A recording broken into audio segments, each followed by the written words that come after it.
I'll be curating the instrumental, classical, jazz, folk, but I'm looking for folks in the rock and roll, rockabilly, electronic, Latin that would like to take over and help curate those individual lists. And we're going to be doing meetings over the next few months, so be sure you sign up on that list.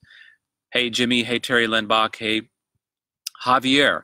So I'll tell you a story. Back in 1996, Sean Sanders said that Chris Marsh was playing a gig with Eric Johnson down at the Antones on 5th Street.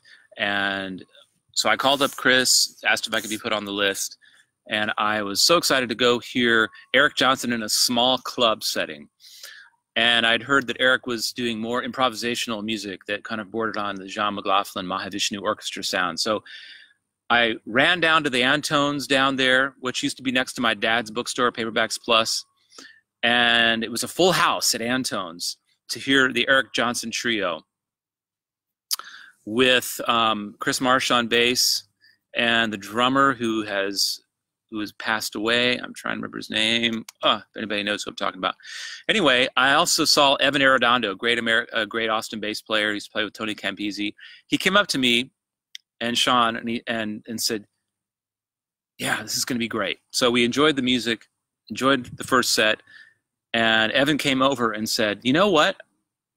I'm noticing this is really great, and Eric's a great player, but there's not many women here."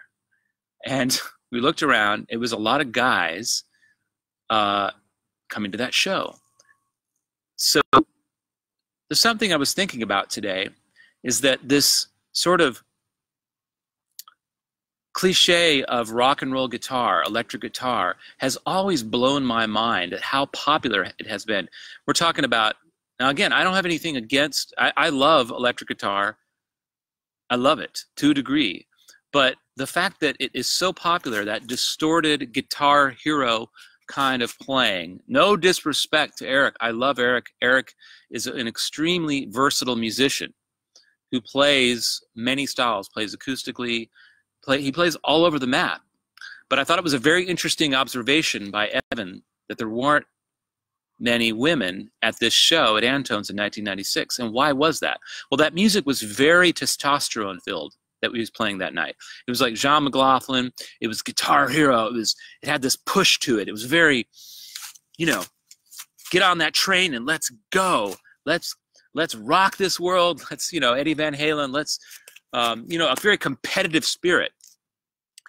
And it was, and I was thinking this morning, like, what is it about that really high testosterone rock and roll guitar thing for me that kind of gets old a little bit, and that I'm really puzzled is why it's still so popular. And it sounds like the pentatonic licks. It just sounds very cliche to me to hear that same thing reproduced over and over again, recycled over and over again. It's like when I started becoming interested in jazz, the thing that excited me about jazz was that it was about expressing yourself in your own particular way of hearing the world and who you are as an individual.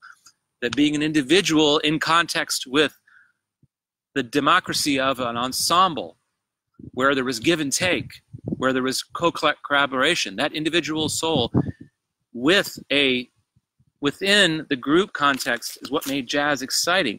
And so still to this day in 2019, I see so much distorted electric, blues, rock, pentatonic scale guitar, and people going crazy over it.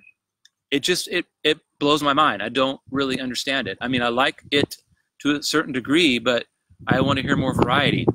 So the point was, there weren't many women at that show. And I started thinking this morning while I was taking one of my cold showers, what's a guitar player that in this style with electric guitar that can move me to the point where I have tears? And I had a hard time thinking, like, I'll definitely be moved in an energetic testosterone kind of way by this kind of guitar playing, but I can't think of many moments where this kind of playing has moved me to my heart and has made me almost cry.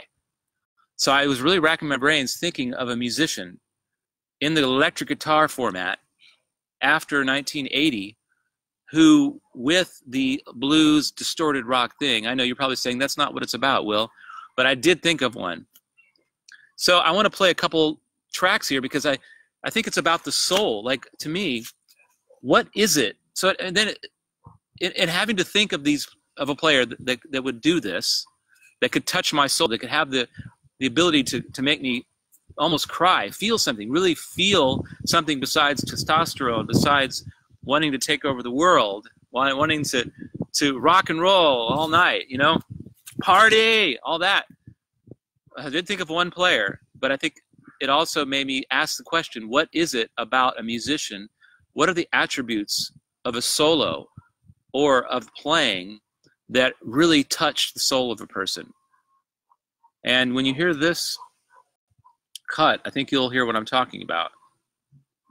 So this would be the one song that really, as a kid, growing up in the late 70s, this is electric guitar playing, to me, that moves my soul.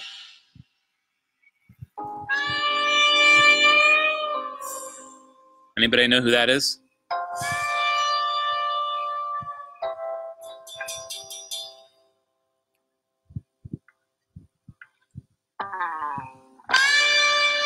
Now, what is it about this?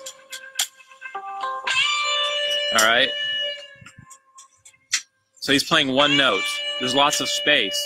There's lots of finesse and subtlety in his playing. Anybody know this tune? All right. So obviously, people like B.B. King can do that. One or two notes. And that was Jeff Beck playing the electric guitar. And to me, what I like about that playing is that there's space, there's subtlety, there's dynamics, there's the varying of the tone, there's a varying of the tonal quality of the guitar. And beyond that, obviously, the guy that's putting their energy and hands into an instrument, who all of their being is coming through the muscles and the bones and being transferred onto that instrument and then going out into the world energetically. So the mystery of how that happens, we don't know the full extent of that, but there's something about that playing versus this playing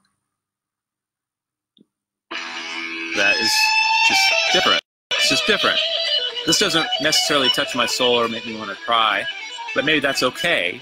That's fine. This is just another mood, another emotion. But the tone doesn't move me as much as the other kind of tone. It